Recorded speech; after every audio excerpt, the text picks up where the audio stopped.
Hola, yo soy la doctora Carla Barragán, médico cirujano egresada de la Universidad de Carabobo y estoy muy agradecida de la oportunidad que me brinda la Sociedad Científica de Estudiantes de Medicina de la UC de poder tener este encuentro con ustedes a través de la invitación que me hicieron llegar para compartir un poco sobre la hepatitis D en la Semana Mundial de la Hepatitis, cuya celebración fue el 28 de julio. Un cariñoso saludo al resto de universidades autónomas del país que estarán dando información sobre los otros tipos de hepatitis.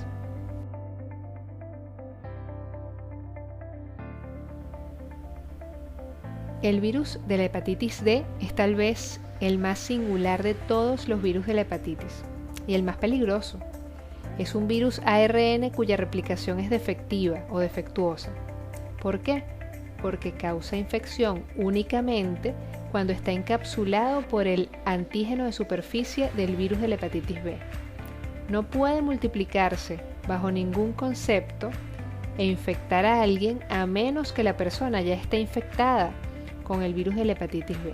Necesita el recubrimiento externo del virus de la hepatitis B con el fin de replicarse en un hospedero humano. Se denomina también viroide, virusoide, virus satélite. Pertenece al grupo 5 de la clasificación de Baltimore, en honor a David Baltimore, quien estableció la clasificación de los virus, y sus características para pertenecer a esta categoría son que es un virus ARN monocatenario negativo. Pertenece a la familia Deltaviridae para algunos autores y para otros aún no debería asignársele a ninguna de las familias de virus. Y pertenece al género Deltavirus.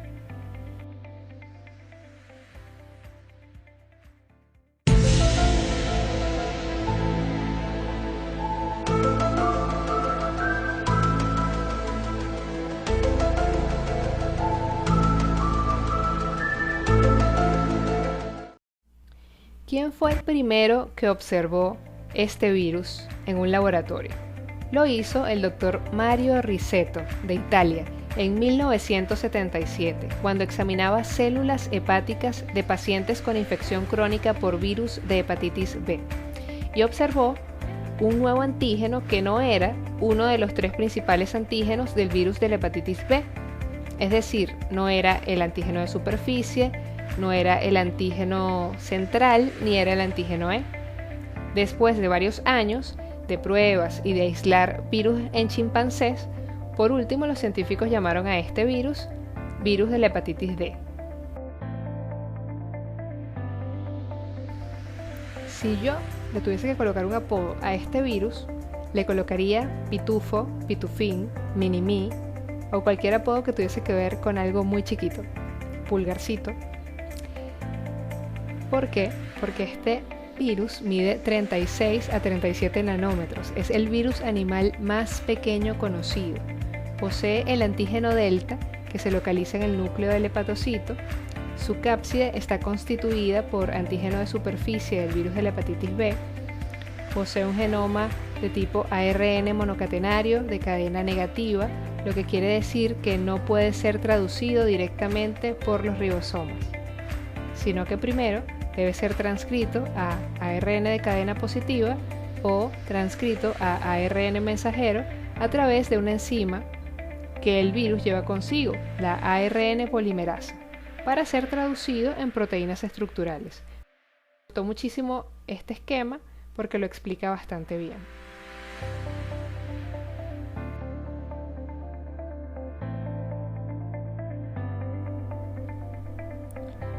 Este virus tiene una cápside de forma icosaédrica, es decir, que se asemeja a un icosaedro, que es una figura geométrica de 20 caras formadas por triángulos equiláteros.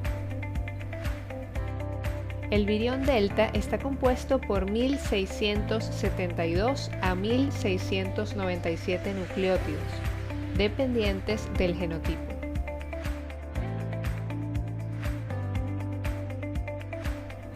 Esta caricatura me recuerda que el virus de la hepatitis D le roba la cobija al virus de la hepatitis B. porque le quita su antígeno de superficie. En esta imagen podemos observar la representación esquemática de los viriones del virus de la hepatitis B y del virus de la hepatitis D. Ambos viriones comparten las mismas proteínas de la envoltura. Las letras S, M y L significan pequeño, mediano y grande respectivamente y hacen referencia al antígeno de superficie del virus de la hepatitis B. El virus de la hepatitis D utiliza la ARN polimerasa del huésped para su replicación, siguiendo el modelo circular ondulante de su estructura. Dentro de la célula, el genoma se asocia a múltiples copias de la proteína D, formando un complejo de ribonúcleo-proteína. El complejo es introducido en una envoltura del virus de la hepatitis B y posteriormente es exocitado. Las vías de transmisión del virus de la hepatitis D, al igual que el virus de la hepatitis B, son parenteral, sexual y vertical. La vía parenteral es la más frecuente. Puede ocurrir a partir de la inyección de drogas por vía intravenosa, transfusiones de sangre, accidentes laborales con objetos punzocortantes, tatuajes, intercambios de hojillas, realización de manicure y pedicure en sitios donde no hacen la higiene correcta de los instrumentos.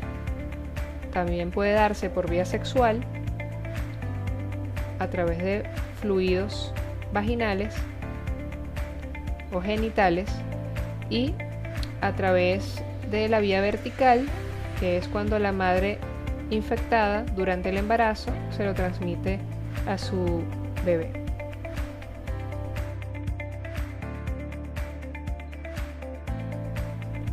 La infección por este agente, el agente delta, puede ser aguda o crónica. En ambos casos, solo es posible cuando coexiste una infección por el virus de la hepatitis B.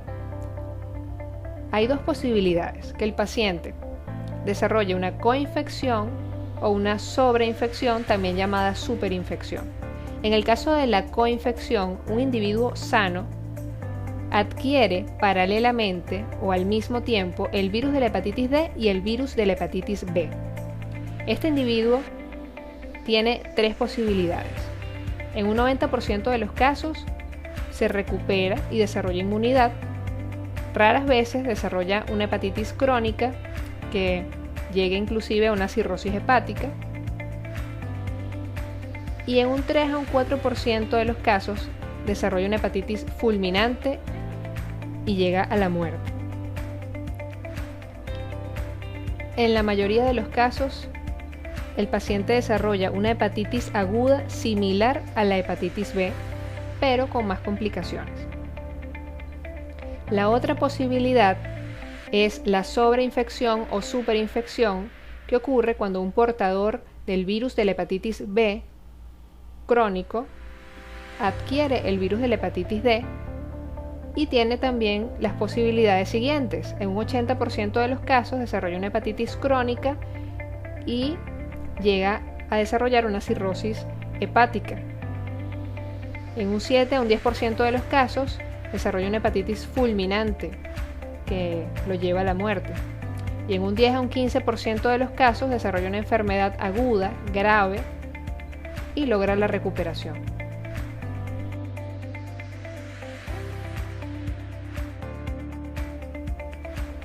En cuanto al mecanismo de lesión hepatocelular, en el caso de las hepatopatías virales, la lesión hepatocelular está mediada por la respuesta inmune del huésped a los hepatocitos infectados que expresan en su membrana proteínas virales, lo que causa un alto grado de necrosis hepatocitaria y una reacción inflamatoria caracterizada por la infiltración de linfocitos. Entre los mecanismos implicados en el desarrollo de la lesión hepática se destacan la activación de las células de Kupffer y el reclutamiento de células inflamatorias, es decir, neutrófilos y monocitos, la aparición de estrés oxidativo debido a la formación de radicales libres, principalmente derivados del oxígeno, la producción de citocinas como el factor de necrosis tumoral alfa y el factor de crecimiento transformante beta, y por último la liberación de los mediadores lipídicos de inflamación derivados del ácido araquidónico, como las prostaglandinas, los leucotrienos y el factor de activación de las plaquetas. En el caso concreto del hígado, la lesión celular se manifiesta principalmente con la muerte de las células parenquimatosas o hepatocitos. En el caso de que el daño hepático sea limitado, por ejemplo, tras una hepatitis aguda, se produce una rápida respuesta regenerativa de los hepatocitos que reemplaza al tejido afectado y restablece la arquitectura hepática normal. Sin embargo, cuando el agente lesivo actúa de forma persistente y su acción sobrepasa la capacidad hepática de defensa y reparación, se produce una respuesta caracterizada por una regeneración celular desordenada y el desarrollo de inflamación y fibrosis. Durante este proceso, la capacidad de regeneración hepática disminuye, mientras que la producción de componentes de la matriz extracelular, como colágeno, fibronectina y glicosaminoglicanos, aumenta considerablemente.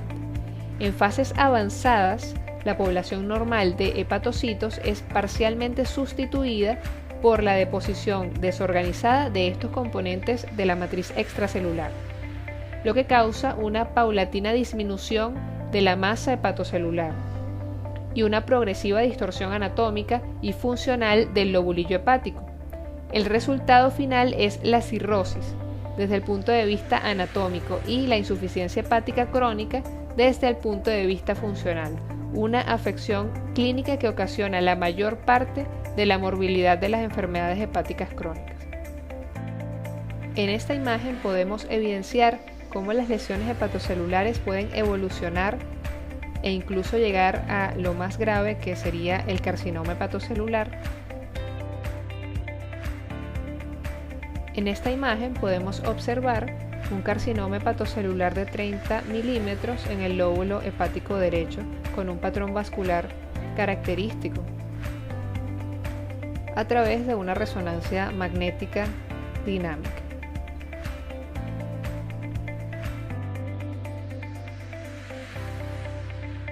Quienes tienen mayor riesgo de infectarse por el virus de la hepatitis D son los trabajadores y estudiantes del área de la salud, los pacientes que son hemodializados, los que conviven con personas portadoras del antígeno de superficie del virus de la hepatitis B, los grupos de población cautiva, quienes están en asilos, hospitales psiquiátricos, prisiones, los adolescentes y adultos con diagnóstico de infección de transmisión sexual, los usuarios de drogas intravenosas, los pacientes que han tenido prácticas sexuales desordenadas y no utilizan preservativos, las personas con enfermedad hepática crónica, los receptores de trasplantes de órganos sólidos, los viajeros internacionales, quienes pudiesen ir a zonas endémicas con tasas de actividad intermedia o alta de infección por virus de hepatitis B, las personas con infección por HIV, los pacientes que reciben transfusiones de forma frecuente, los pacientes que intercambian hojillas y cualquier otro objeto punzocortante.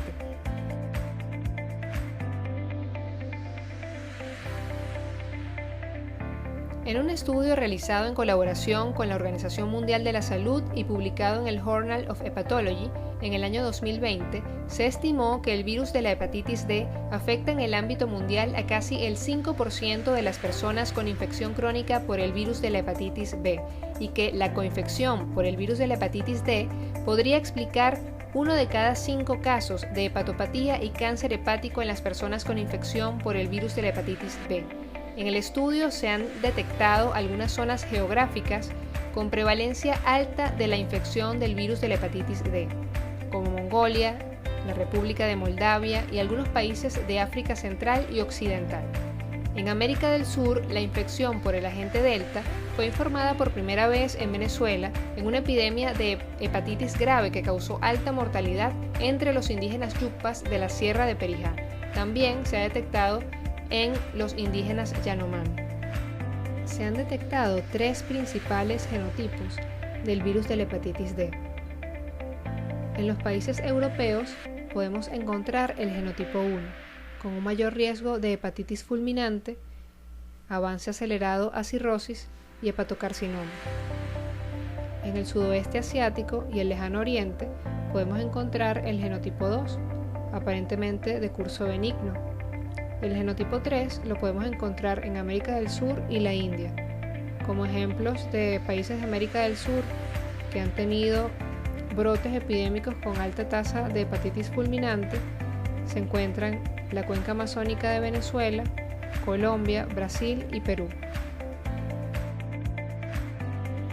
A propósito de ello, es interesante recordar que en Brasil hace varios años hubo una epidemia de hepatitis donde estuvieron implicados los virus de hepatitis A, B, C y D y fueron estudiados, y fue una hepatitis fulminante.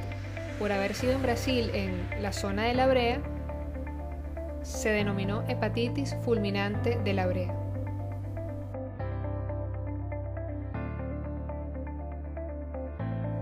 Tanto en caso de superinfección como en caso de coinfección por virus hepatitis B y D, la hepatitis aguda aparece tras un periodo de incubación de entre 30 y 180 días. El paciente puede presentar cansancio, pérdida de apetito, fiebre. Generalmente no es mayor de 38 grados centígrados. Dolor de cabeza, artralgias, dolor en el hipocondrio derecho y en ocasiones náuseas, vómitos, ictericia.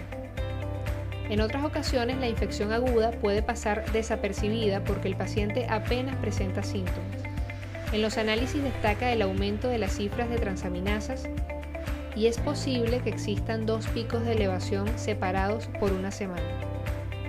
La mayor parte de estos pacientes evolucionan a la curación. En el caso de la sobreinfección, puede presentarse clínicamente como una hepatitis aguda con los síntomas ya descritos o como un agravamiento de la enfermedad hepática preexistente. En estos casos, el paciente suele evolucionar hacia la cronicidad.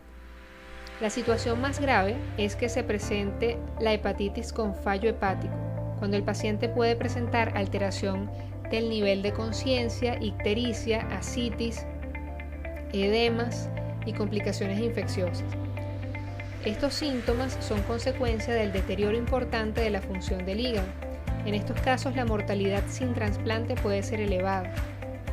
La infección crónica puede ser asintomática hasta los estadios avanzados de la enfermedad. Y en ocasiones el paciente presenta algunos síntomas inespecíficos como cansancio, pérdida del apetito, entre otros. Y como les dije, cuando conversábamos acerca de los mecanismos de la lesión hepatocelular, puede complicarse el paciente con una cirrosis hepática e incluso con un carcinoma hepatocelular. Los pacientes con cirrosis hepática pueden desarrollar hemorragias por varices esofágicas, ascitis, circulación colateral a nivel abdominal, pueden desarrollar encefalopatía hepática y tener inclusive una enfermedad hepatorrenal.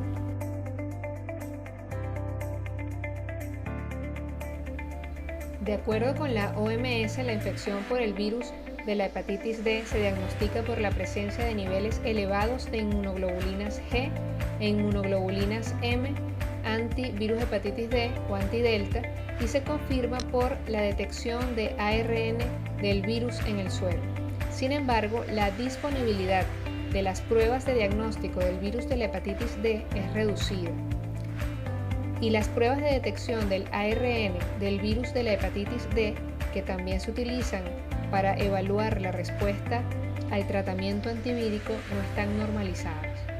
El antígeno de superficie del virus de la hepatitis B es útil para determinar la respuesta al tratamiento en caso de que no se disponga de pruebas para cuantificar el ARN del virus de la hepatitis D. La reducción de los niveles del antígeno de superficie del virus de la hepatitis B suele anunciar la pérdida de este antígeno y la eliminación del virus de la hepatitis D, aunque la pérdida del antígeno de superficie es rara con el tratamiento. En síntesis, el diagnóstico de la hepatitis delta se realiza con un análisis de sangre en el que se determina la presencia de infección por virus de la hepatitis B definida por la positividad del antígeno de superficie y de anticuerpos antidelta. La replicación activa del virus de la hepatitis D puede determinarse por técnicas de reacción en cadena de polimerasa, PCR, que no se realizan de rutina. En algún caso, el especialista podría proponer adicionalmente la realización de una biopsia hepática. un examen microscópico de un fragmento del hígado que se obtiene mediante punción. Entre los laboratorios complementarios que podemos solicitarle a un paciente con infección por virus de hepatitis B y D se encuentran la hematología completa con plaquetas, glicemia, urea, creatinina, INR, PT, PTT y todo lo relacionado con el perfil hepático.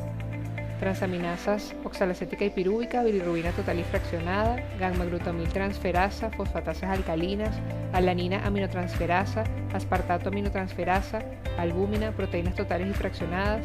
Podemos solicitar examen de orina, podemos solicitar examen de heces y un eco abdominal.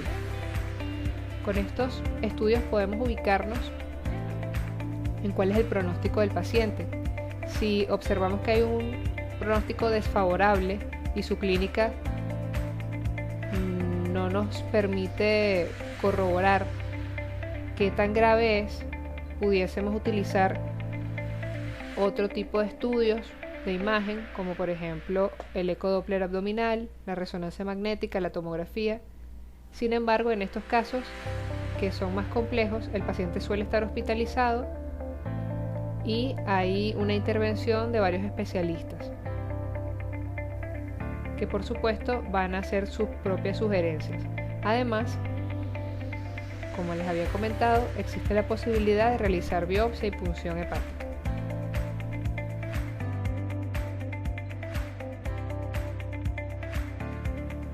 La mejor forma de prevenir la hepatitis D es previniendo la hepatitis B. Lo hacemos, en primer lugar, cumpliendo el esquema de vacunación, que implica 3 dosis, las 2 primeras con intervalo de un mes y la tercera a los 6 meses de la segunda dosis. Se deben vacunar todas las personas, en especial las que tienen riesgo y los recién nacidos. La vacuna protege de un 90 a un 95% de las personas inmunocompetentes. Debemos utilizar guantes, equipos de bioseguridad, lentes, tapabocas, las batas quirúrgicas, batas médicas. Debemos lavarnos las manos con la técnica adecuada. Debemos descartar todo lo que son agujas, jeringas en recipientes o contenedores irrompibles. Debemos transportar las muestras en recipientes herméticos. No debemos reciclar agujas, guantes ni nada que sea descartable. Debemos desinfectar el área de trabajo. Debemos descontaminar las batas, el material que utilizamos, los equipos que utilizamos. No debemos ir a barberos que no cambien las hojillas. Debemos utilizar preservativos. El condón es uno de los métodos anticonceptivos más seguros que existe y es el único que nos puede evitar infecciones de este tipo. No debemos utilizar drogas y mucho menos compartir jeringas. Debemos estar seguros de que los sitios a los cuales acudimos a hacernos tratamientos, ya sean odontológicos o de estética, pedicure, manicure, tengan las medidas adecuadas. Los tatuajes deben hacerse en sitios que cumplan con normas. Todas estas medidas son necesarias para que no nos enfermemos con el virus de la hepatitis B, y al evitar la hepatitis B estaremos evitando la hepatitis D. Otra importante medida es educar a la población. Debemos brindar la información a la población para que puedan prevenir la hepatitis en cualquiera de sus tipos. El Día Mundial contra la Hepatitis fue el pasado 28 de julio y la Organización Mundial de la Salud nos invita a conocer la hepatitis y actuar ya. Debemos educar a la población.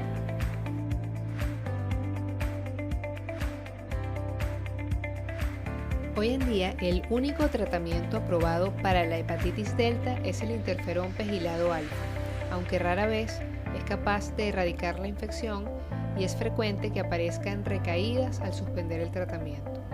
Sin embargo, la lesión hepática puede mejorar y favorecer una mejor evolución de la enfermedad.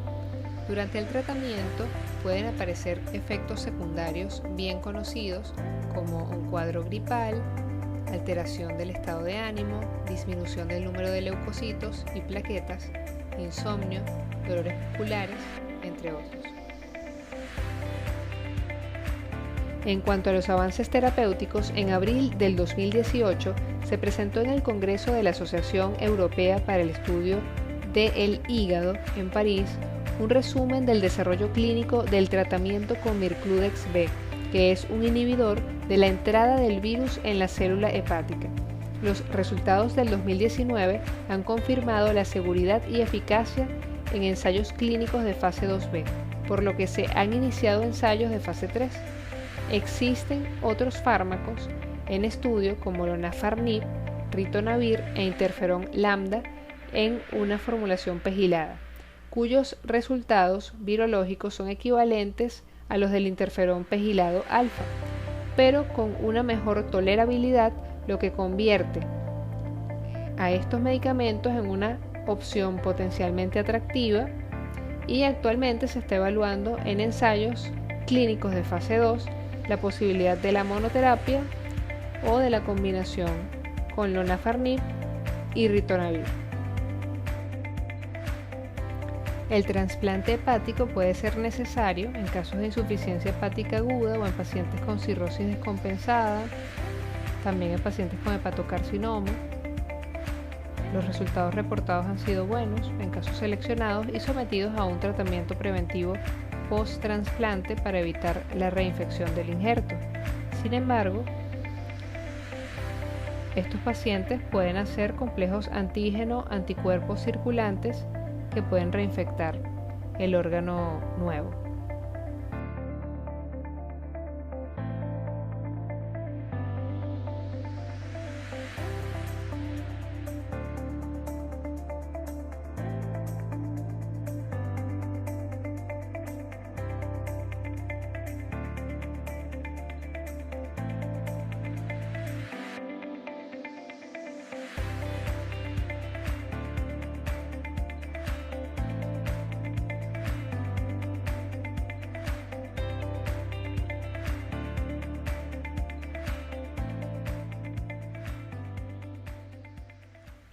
Muchas gracias por su atención.